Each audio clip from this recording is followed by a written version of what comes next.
Good day. As you can see, I'm still away from London, from my usual base in London.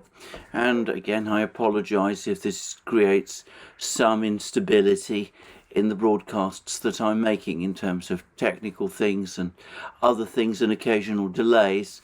But nonetheless, I'm doing what I can, and I'm going to try to keep everybody, as I've said, updated with the latest developments, news-wise, at least the ones that really matter. And at least the ones that I think, perhaps I should say, make clear really matter. And as with most of my programs on my channel this year, this one is going to focus on the situation once more in Ukraine, where the situation is extremely difficult to read at the moment. But the event that is overshadowing everything, far and away the most important event on the political calendar in any country, is the midterms in the United States, which take place tomorrow. Arguably the only event this year of comparable significance, political significance, was the 20th Congress of the Communist Party of China, which resulted in the re-election of Xi Jinping as General Secretary, and which has reaffirmed his position as China's paramount leader.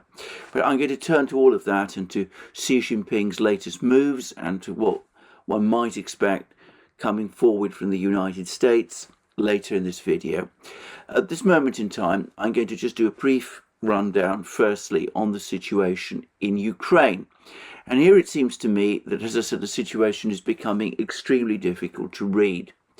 On the one hand, we are constantly told to prepare and to await the latest iteration of Ukraine's offensive in Kherson region.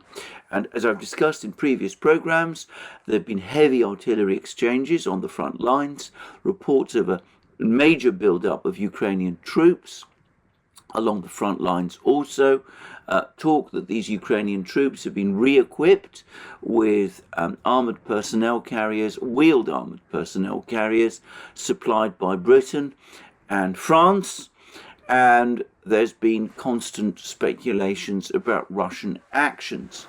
Now, the Russian publication Redovka, which is a kind of Russian tabloid, though I would say a rather superior Russian tabloid, I think gave a fairly accurate summary of the dilemma Russia poses from a military point of view.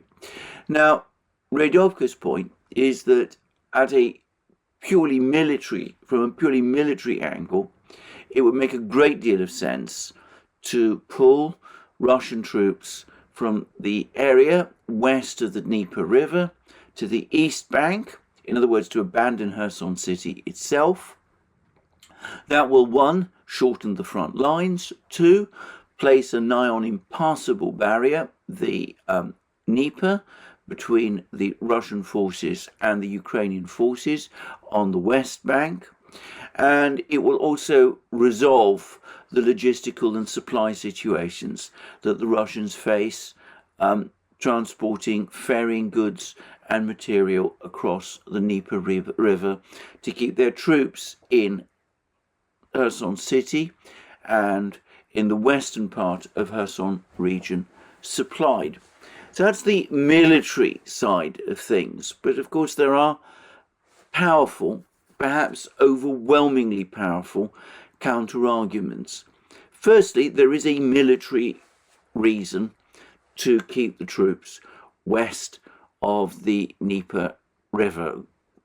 And that is that, of course, if the Ukrainians are able to reoccupy Kherson city, reoccupy the entire west bank of the Dnieper River, that will bring Ukrainian troops much closer to Crimea.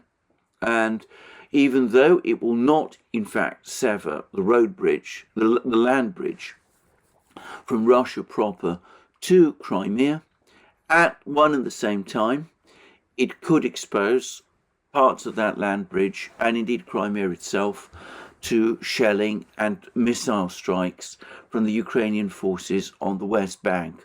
And I think this is a powerful argument, and I'm pretty sure that it's one that has been carefully considered and fiercely argued over in Moscow. But there is also, of course, an arguably even more important political dimension, which is that Kherson is the one regional capital that the Russians have captured over the course of this conflict. Now, it's important to say it is not the biggest city that the Russians have captured over this conflict. That honor belongs to Mariupol. Mariupol is a bigger city than Kherson, despite the fact that the Western media doesn't seem to be aware of the fact or chooses to ignore the fact. And arguably, the Severodonetsk-Lysychansk conurbation is only slightly bigger than Mariupol, but also significantly bigger than Kherson city. Kherson is an old city, however. It has much history within the Russian Empire.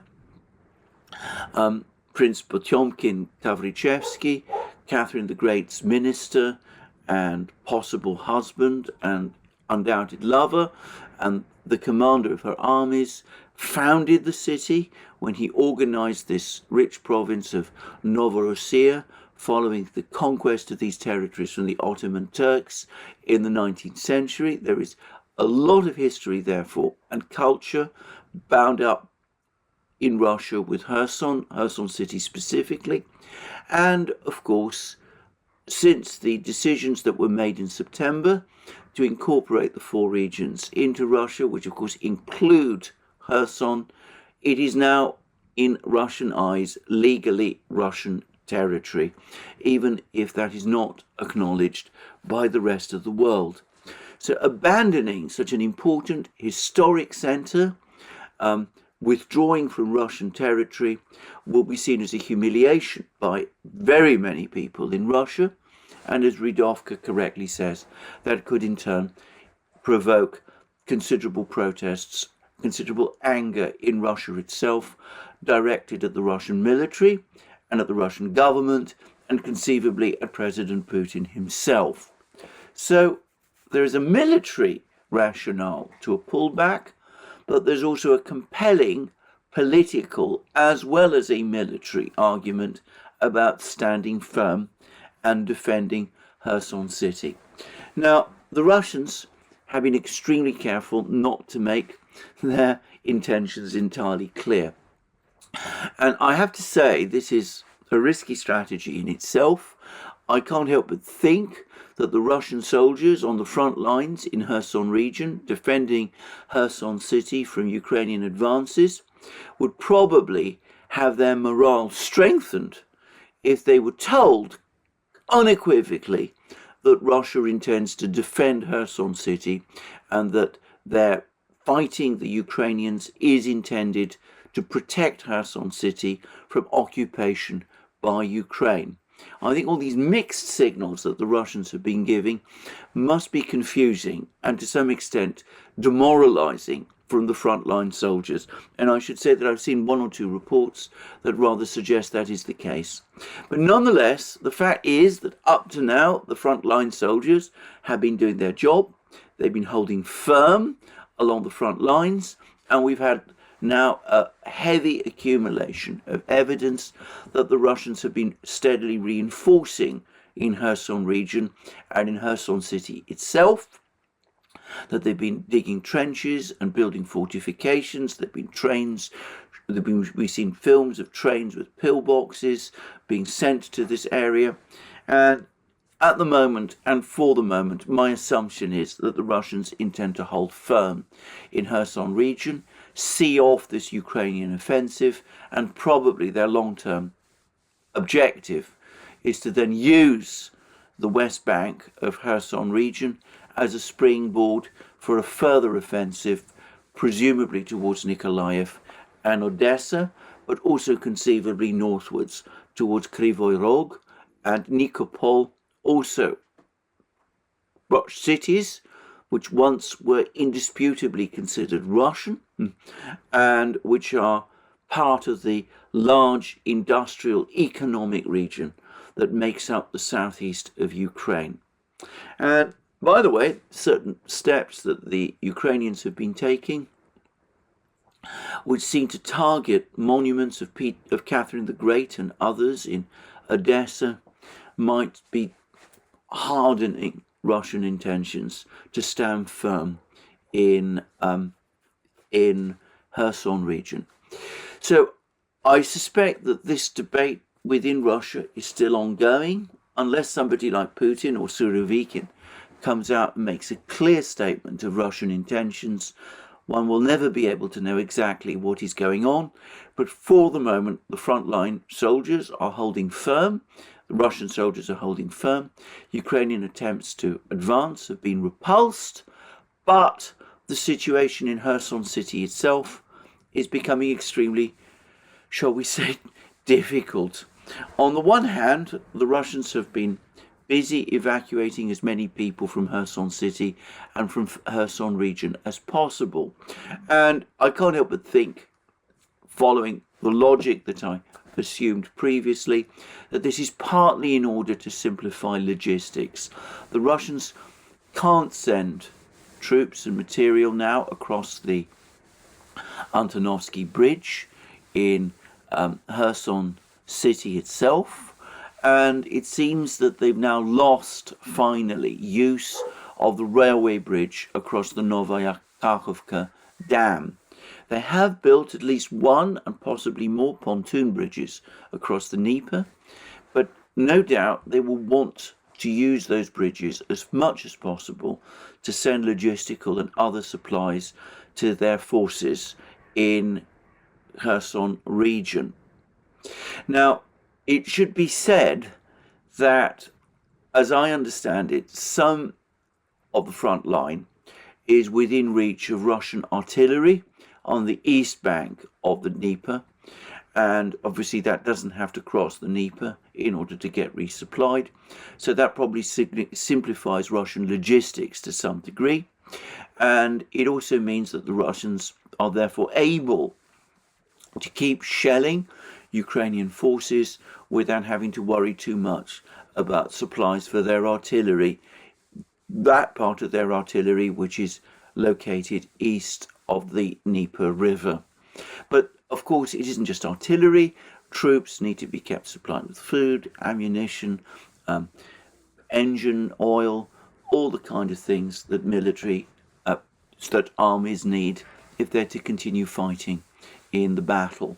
So this is going to be a complicated battle for the Russians to fight, and of course the Ukrainians are trying to make it more complicated still. They've been launching missile strikes against the Novaya Kakhovka Dam. The Russians claim that these are now intended to prevent to breach the dam, to cause massive flooding, and this is one of the reasons for evacuating the civilians from Kherson city. But ultimately there's probably also an idea of trying to interfere with Russian communications, of trying to stop the Russians continuing to use the railway bridge that crosses over the dam, and I'm sure that that is happening. The missile strikes are now apparently almost continuous, and it's become too dangerous, clearly, to send trains across. So getting as many of the civilians across to the West Bank means that the logistics of the Russian military in the west across the Dnieper River are significantly simplified, because from a Russian point of view they don't have to provide so many supplies any longer for the civilian population. Now, having said that, as I said, the Ukrainians are continuing to try to make things difficult. Apparently, Ukrainian sabotage group yesterday managed to knock out some electricity pylons, plunging Kherson city and other settlements in Kherson into darkness. There's some reports which I would treat with some caution that this led to some looting in Kherson city itself. If true, by the way, that suggests further uncertainty and demoralization on the part of at least part of the population there. And of course, there's also reports that along with the civilian administration, a large part of Kherson's police force has also been relocated to the East Bank. Now, I would say the police force is an interesting question, because what police are these? Presumably they're not the leftover Ukrainian police who used to operate in Kherson city before the Russians arrived there in March.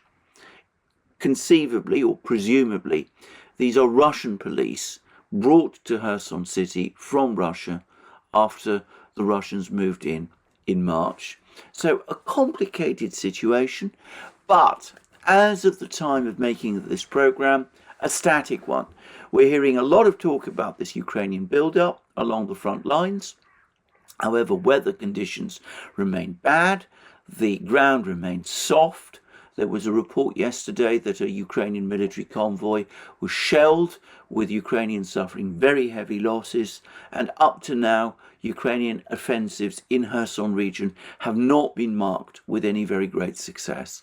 So a complicated, uncertain situation, made more uncertain by what I suspect is a continuing debate in Russia itself between some military commanders who I suspect are pressing for a withdrawal across the Dnieper River, and the political leaders and other Ukrainian commanders who say that the priority should be to stand and fight. Elsewhere, it's also not been entirely good news, or in fact, in some places, actually bad news from the Russians. It's now quite clear that the offensive towards Vuhledar has gone seriously wrong.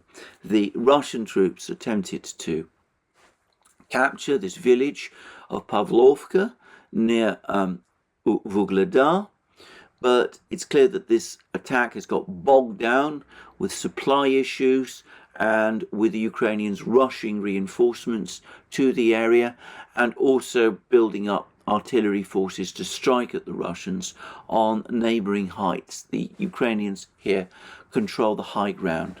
And there are some reports that the Russians have suffered heavy losses in this offensive to capture Pavlivka, which, as I said, for the moment doesn't seem to be going at all well. Now, the most common figure I have seen is 300 casualties. That doesn't necessarily mean, by the way, 300 dead, but 300 casualties. That, for the Russians, is a high level of casualties.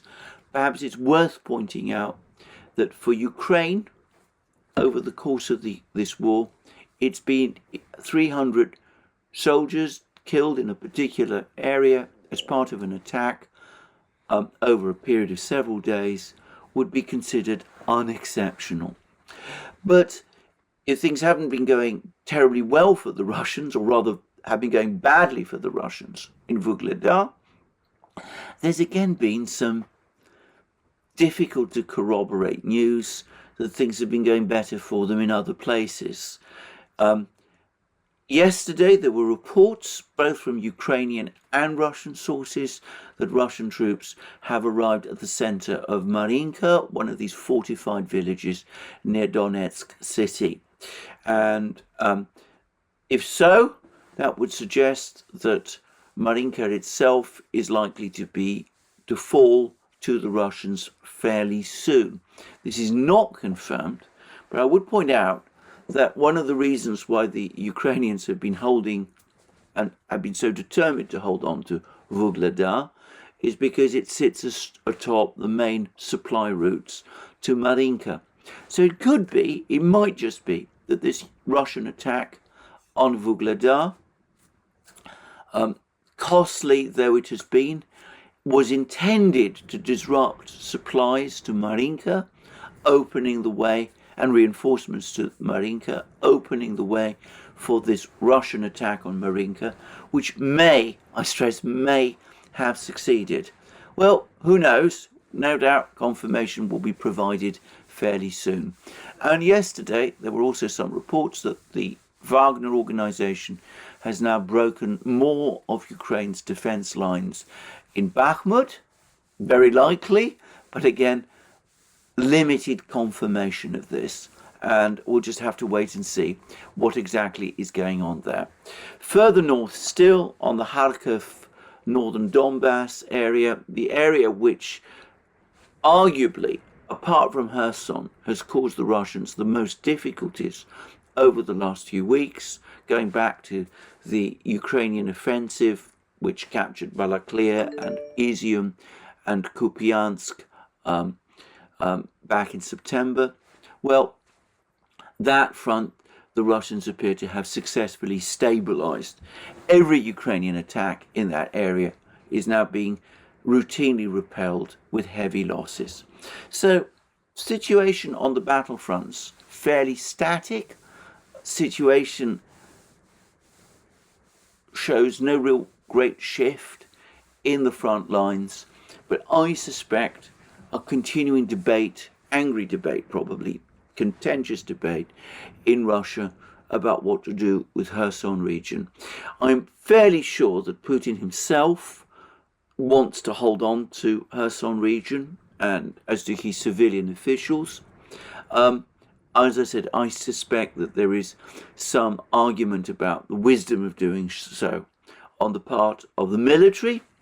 Putin, contrary to what many have been saying, has deferred overall to the military and to their judgments over the course of this war. But I suspect that on this occasion he's exerting himself and is telling the soldiers to stand firm and to defend what is now Russian territory. And I would not be surprised if one of the reasons for Surovikin's appointment is that Putin needs a general who will keep the troops in Kherson in line, or at least the commanders in line, override any objections and take the position that this place must indeed be defended. Anyway, we will see. By the way, Vučić, the Serb president, has said that Kherson is likely to be the great battle of the war, and he's compared it to Stalingrad. He says that whichever side wins will win the war. I disagree. I think the main battle is still very much in Donbass, where it has always been, specifically in Bakhmut at the moment. I think Kherson is, in military terms, even though not in political terms, still something of a sideshow.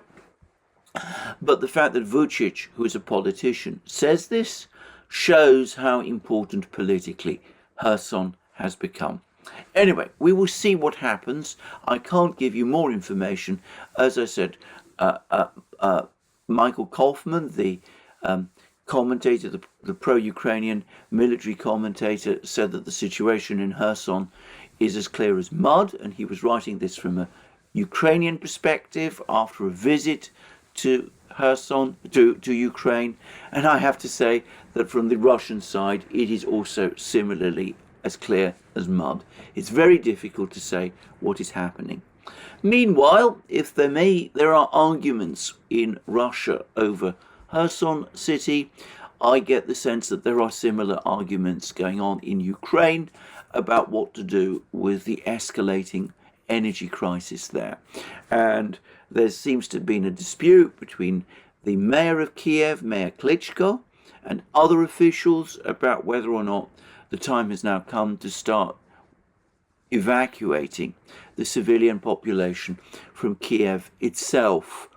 And I suspect that this argument is going to deepen as the Russian offensive against Ukraine's energy infrastructure intensifies. Now, that's the situation overall at the moment on Ukraine, to the extent that I can read it. Continued escalating economic crisis in Ukraine, escalating problems in its energy system, great uncertainty in its front lines, but always the important thing to understand is that the Russian build-up is carrying on. These 300,000 reservists are gradually being inserted into the battle lines. There was a straightforwardly wrong story, I would even go so far as to say false story, originating in Ukraine, that something like 500, a battalion of reservists, of these reservists, up to 500 men have already been wiped out. That is certainly not true. That is a complete misrepresentation of the facts, but I'm not going to spend time debating these stories. But anyway, 300,000 men are gradually being inducted into the Russian side of the war. Sooner or later, that is inevitably going to tilt the balance of advantage in Russia's favor. Late November, December is the time frame that most people think we will start to see serious offensive moves being made by the Russians. Meanwhile, looming over everything are the midterms. Now, I talked about the complicated foreign policy that the Biden administration is conducting with respect to the midterms. I spoke about Sullivan's trip to Kiev, the fact that on the one hand, Sullivan seems to have gone there in order to urge the Ukrainians to get this offensive towards Kherson restarted. This is becoming increasingly pressing. If Biden, the administration, is to have any hope of getting continued support, sufficient support from Congress to keep the war going and to keep supplies to Ukraine going, and if there is an intention to start negotiations, the Biden administration will need a victory to rationalize its decision to reverse course and to press for those negotiations. So at the one hand, Sullivan demands negotiations, presses for this offensive towards Kherson city to restart. One gets the sense that some people in Ukraine are far from sure that that is a good idea. They probably want to conserve their troops to the extent that they can, even as they expect this massive blow which is coming from the Russians to emerge. But on the other hand, of course, what Sullivan is probably asking, seems to have come to ask for, judging on US media reports, is he's trying to get the Ukrainians to reverse their stance of no negotiations with Moscow. Now, I went into this in considerable detail in my video yesterday. I spoke about how, on the one hand, this is being packaged as intended to appease international opinion, which is demanding negotiations, but it is probably also a way in which to get negotiations started, because some people in the Democratic Party must be increasingly worried about the direction that the war is taking, and above all about the economic crisis that the war is causing, which is sooner or later going to affect the United States in an exceptionally serious way. So we have these mixed messages from the administration to Ukraine, and I've spoken about the difficulty of preserving that position. But perhaps this is a good point to ask the question, what will happen if the Republicans win in Congress tomorrow, if the new Congress, which it convenes in January, has a clear Republican majority in both the House and the Senate? Will they really move to stopping aid to Ukraine? Now, it's important to stress that a lot of establishment Republicans have been every bit as fervid in supporting Ukraine as Democrats have been. The Senate in particular has voted overwhelmingly to support the various aid packages for Ukraine. And there's been a few people like Rand Paul who've expressed skepticism from time to time, but overall support in the Senate has been solid. There's been a significant bloc of around 150 Republicans in the House who have gradually made their skepticism and disagreement clear. And it does seem that along with Donald Trump himself, these people are starting to gain the attention of Republican voters. There does appear to have been a significant swing amongst Republican voters towards opposition to the war. And I do suspect that this isn't just Republicans. I suspect some Democrat voters are starting to swing against the war as well. Some left of centre voters are perhaps starting to do so. And perhaps that leads me on to the next point, because I suspect the attitude of the new Congress, and indeed of the existing Congress, in the lead up to January, will depend very much on the size of the Republican victory. If the Republicans win big, and if they recapture both the House and the Senate, then I suspect that will crystallize a mood in both parties, both the Republican and the Democrat Party, that support for the war, continued support for the war, is a bad idea, and that it needs to be gradually dialed down. And by the way, we've had ample precedent of this. This is what happened during the Vietnam War, when Congress started to shift against continued funding of the war, and people in Congress started to ask more and more questions, despite the fact that at the outset of the war in Vietnam, support for the war in Congress had appeared to be solid. So we saw that shift in Congress during the 1960s over Vietnam, and it could be that we saw the same thing happen with Afghanistan, Iraq, and perhaps we could be seeing the same in Ukraine. If so, I would say that it would have happened extremely fast. In the case of Vietnam and Afghanistan, this gradual change of position in Congress took years to crystallize, whereas in the case of Ukraine, it's only taken a couple of months. But then, of course, the impact, the economic and arguably electoral impact of the Ukrainian war has been very much faster than was the case with any of the previous wars, Vietnam, Iraq, Afghanistan, where, as I said, the mood eventually in the United States eventually soured. So if the Republicans win big, I think that will probably mean that skepticism about the war will start to harden across the political class, and Republican and Democrat in the United States, not because they have any time for Russia or for Putin, but simply because there are economic and electoral consequences for this, and also military consequences as well, with more and more American officials starting to worry that this war might actually be weakening the United States' global position and might be allowing China more opportunities to strengthen its position. And so we might see a shift.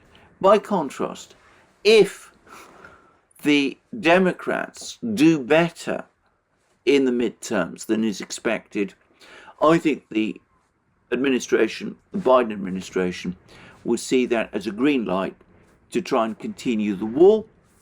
And I think that in that case, sufficient support will continue in Congress to keep support for the war going. There will be enough Republicans willing to support the administration on this one issue to enable some support for the war to continue. Having said that, everyone expects the Republicans to capture control of the House of Representatives at the very least.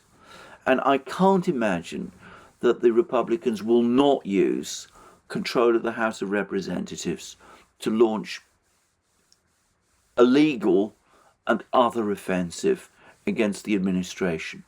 And as I've said, in my previous program, if Ukraine was the big issue in 2022 in American politics, maybe not the American politics that the American people experience, but so far as the political class is concerned.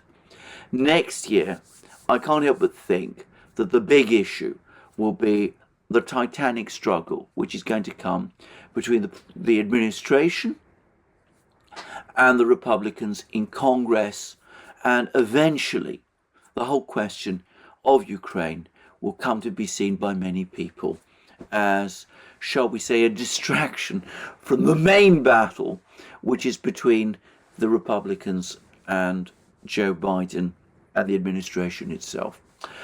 And of course, if there is an impeachment, which I think is quite likely in that case, at least an attempted impeachment, then of course Ukraine will become less important still. I think many people in Europe underestimate the extent to which politics in the United States remains dominated, electoral politics in the United States remains dominated by domestic internal issues.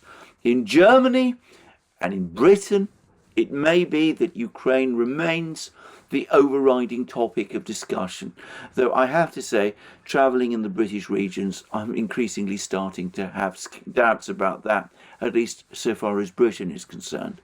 But in the United States, a much bigger country, of course, a global power as well, I think it is otherwise. Anyway, I mentioned China and the fact that the Chinese are using this conflict to their advantage, and this might be a good point to say something about them and about what they're doing and the way in which they are indeed using this conflict to their advantage. Because, of course, the latest reports say that Xi Jinping, the newly established, or he's not, or re-established paramount leader of China, the man who, somewhat bizarrely, some people have said that he's appointed, or he's allies to the Politburo. Well, why wouldn't he? But anyway, putting that aside, Xi Jinping, apparently he's now preparing to make his first big foreign trip since the Samarkand summit in September. And the Samarkand summit was, of course, his first foreign trip since the pandemic crisis began. But he's now apparently proposing to visit Riyadh. He's going to meet MbS and the Saudis, and he's apparently negotiating a giant oil deal with the Saudis. And this comes at the same time as we're getting more and more reports that the Russians are in the process of securing a giant oil and gas deal with the Iranians. Now, a week ago, there was a lot of reports, very weird reports, that Iran was about to attack Saudi Arabia. A completely bizarre story. I don't know where it came from. It was attributed to the Saudis themselves. I think my own guess is it probably didn't come from the top Saudi leadership. It might even have come from a third party, conceivably Israel or some other, that was trying to create some problems at this time in the Middle East for China and Russia by setting Iran and Saudi Arabia against each other. But all the indications are that Saudi Arabia is now tilting decisively towards the Eurasian powers, towards China and Russia. It cut oil production, of course, when the administration didn't want it to, and it is now apparently actively courting the Chinese, and it's looking to establish an oil alliance with the Chinese as well. This comes after further reports that Russia is now India's largest oil supplier, with the Indians apparently ruling out any participation in Janet Yellen and Ursula von der Leyen's Russian oil price cap idea. So, all of these big countries, China, Russia, India, Saudi Arabia and Iran, are coming together. And apparently there is talk that this visit by Xi Jinping to Saudi Arabia is also intended to help build further the architecture of this multipolar system. And we've also had all of these reports that especially from the Russian side, that the Russians and the Chinese are working together, the BRICS countries are working together to build an alternative currency, alternative reserve currency to the dollar. And of course, Saudi Arabia is talking about wanting to join the BRICS, and the Russians have said that they support that move.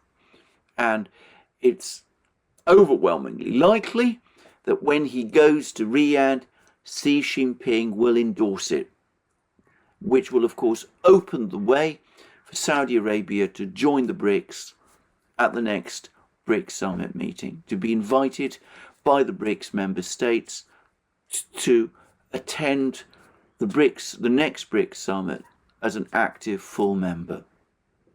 Now, reserve currencies are based on many things: size of the economy, trade in goods, trade in commodities. After the United States severed the link to gold for the dollar in 1971, arguably the most important linkage that the United States established, over and above the fact that in 1971 the United States remained by far the world's biggest economy. The most important linkage was that the US negotiated a deal with the Saudis that the price of oil would be set in dollars and that the oil trade would be conducted in dollars. Now, this is very important because oil, then as now, is by far the most important internationally traded commodity, and the Saudis and the Russians the Saudis therefore have a very large role through this agreement in sustaining the dollar. Remember, everybody has to use oil. There is no modern industrial economy anywhere that can function without oil. Even agricultural economies need oil in order to keep their tractors and all the rest working. So everybody has to have oil. And if all oil is traded in dollars, that means that people have to hold dollars, and that already makes the dollar an international currency different from every other.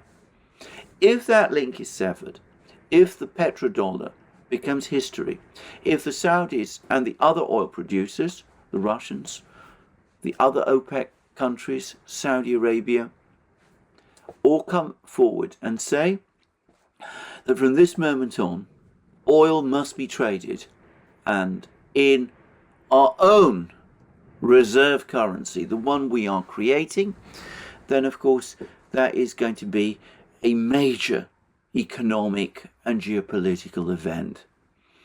Now, I can't help but think that this is part of the purpose why the Chinese and the Russians are so keen to win Saudi Arabia over to their side. And of course, Xi Jinping's visit to Riyadh is surely, in part at least, intended, as I said, to seal the deal.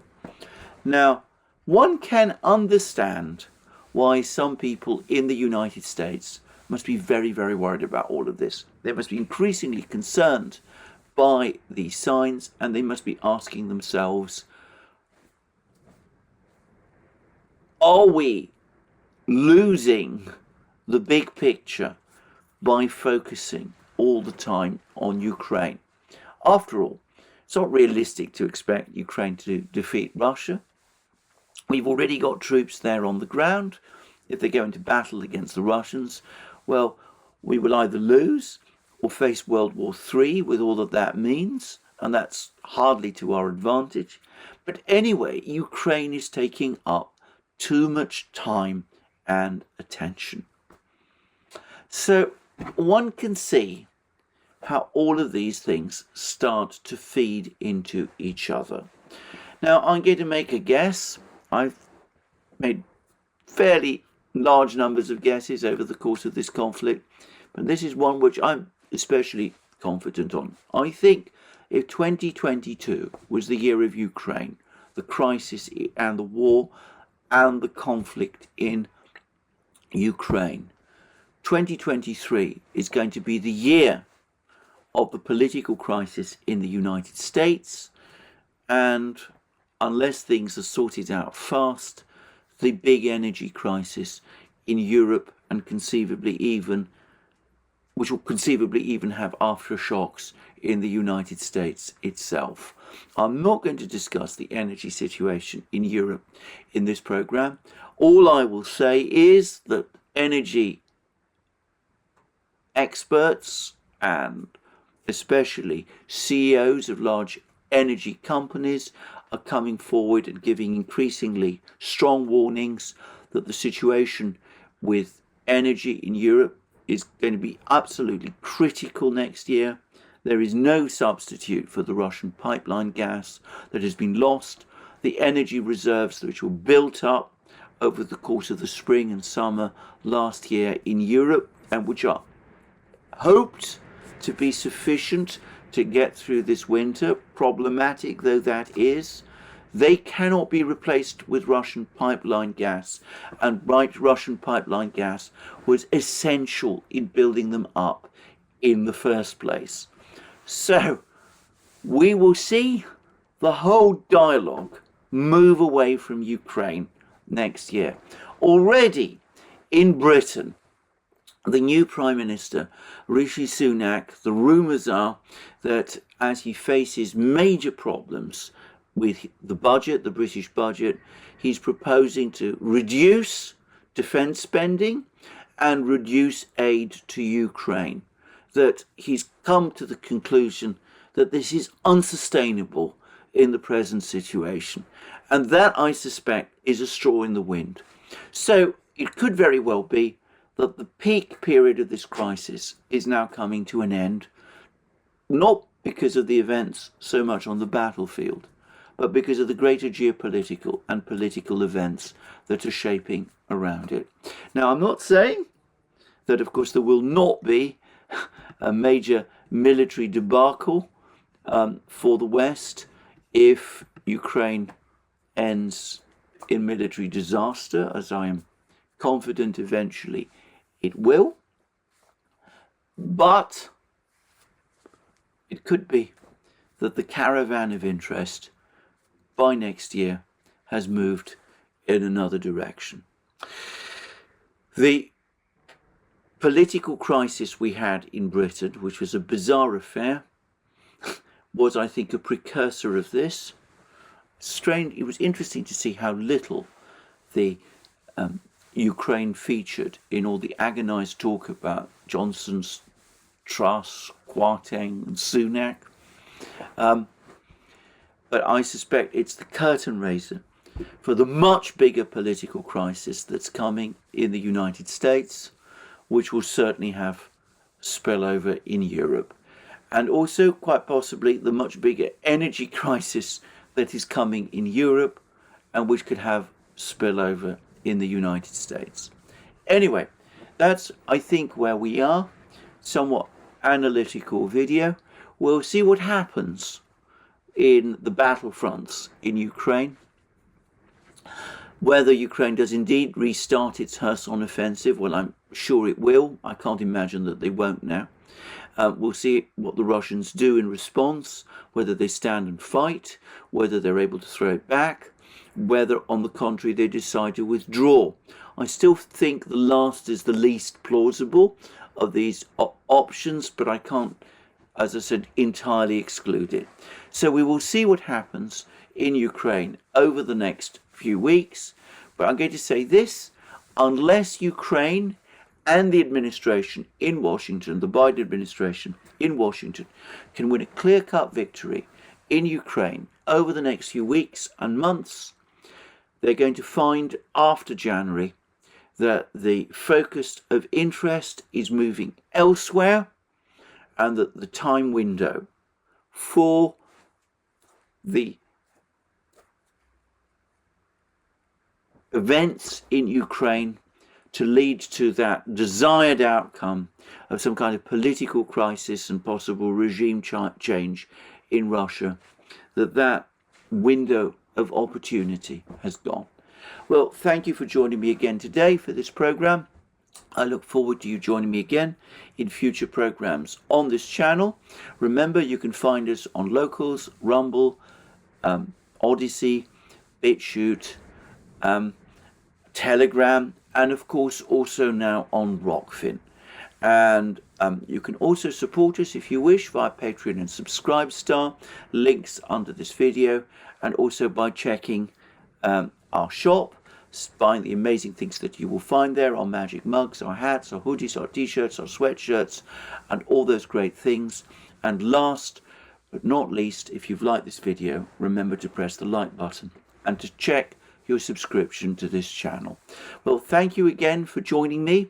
I just wanted to say to everybody on Locals that I think it is extremely unlikely that I will be able to have a live stream on Locals this Wednesday. As I said, I don't expect to be in London by then, and I expect that my timetable will make that impossible. I will confirm one way or the other tomorrow. Thank you again for joining me, and more from me soon.